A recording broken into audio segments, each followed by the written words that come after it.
నాయుడుపేట పట్టణంలోని మాదిగల శ్మశాన వాటికకు కొత్త రూపు వచ్చింది.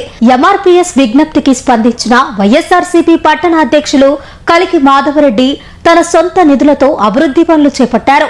ఎన్నాళ్లుగానో నిర్లక్ష్యానికి గురైన ఈ శ్మశాన వాటిక పునరుద్ధరణతో స్థానిక ప్రజలు హర్షం వ్యక్తం చేస్తున్నారు.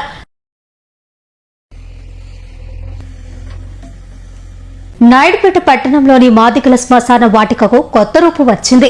ఎంఆర్పీఎస్ విజ్ఞప్తికి స్పందించిన వైఎస్ఆర్సీపీ పట్టణ అధ్యక్షులు కలికి మాధవరెడ్డి తన సొంత నిధులతో అభివృద్ధి పనులు చేపట్టారు. ఎన్నాళ్లుగానో నిర్లక్ష్యానికి గురైన ఈ శ్మశాన వాటిక పునరుద్ధరణతో స్థానిక ప్రజలు హర్షం వ్యక్తం చేస్తున్నారు.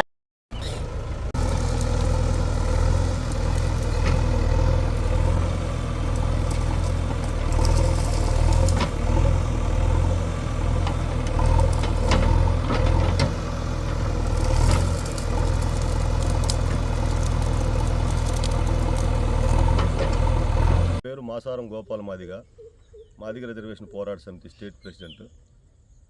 మాది ఇది హిందూ మాదిగ శ్మశాన వాటిక. సుమారు 600 నుంచి 700 కుటుంబాలకు సంబంధించినటువంటి శ్మశాన వాటిక శిథిలావస్థకు చేరుకుంది. దీని గురించి పట్టించుకున్నటువంటి ప్రభుత్వాలు కానీ పాలకులు కానీ ఎవరు లేరు. ఇలాంటి పరిస్థితుల్లో కేఎంఆర్ గారి కలికి మాధవరెడ్డి గారి దాతృత్వంతో ఇప్పటి వరకు ఎన్నో సంవత్సరాల నుంచి ఇది క్లీనింగ్ చేసేటటువంటి కార్యక్రమం జరుగుతూ ఉంది. అదే క్రమంలో ఈరోజు కూడా మరోసారి కలికి మాధవరెడ్డి గారు దాతృత్వంతో ఇక్కడ ఈ యొక్క కార్యక్రమం జరుగుతూ ఉంది. చదువు చేసే కార్యక్రమం. వైఎస్ఆర్ కాంగ్రెస్ పార్టీ పట్టణ అధ్యక్షుడు కలికి మాధవరెడ్డి గారికి మా కమ్యూనిటీ తరఫున మేము కృతజ్ఞతలు తెలియజేస్తాం.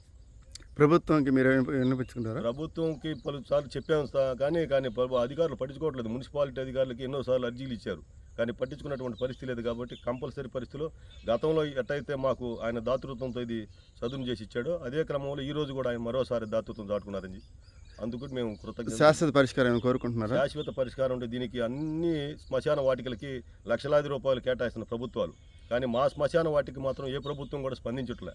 కాబట్టి ఖచ్చితంగా ప్రభుత్వం స్పందించాలా, దీనికి ఒక నిధి కేటాయించి మాకు శాశ్వత పరిష్కారం చూపించాలని చెప్పి మేము ప్రభుత్వాన్ని డిమాండ్ చేస్తాం.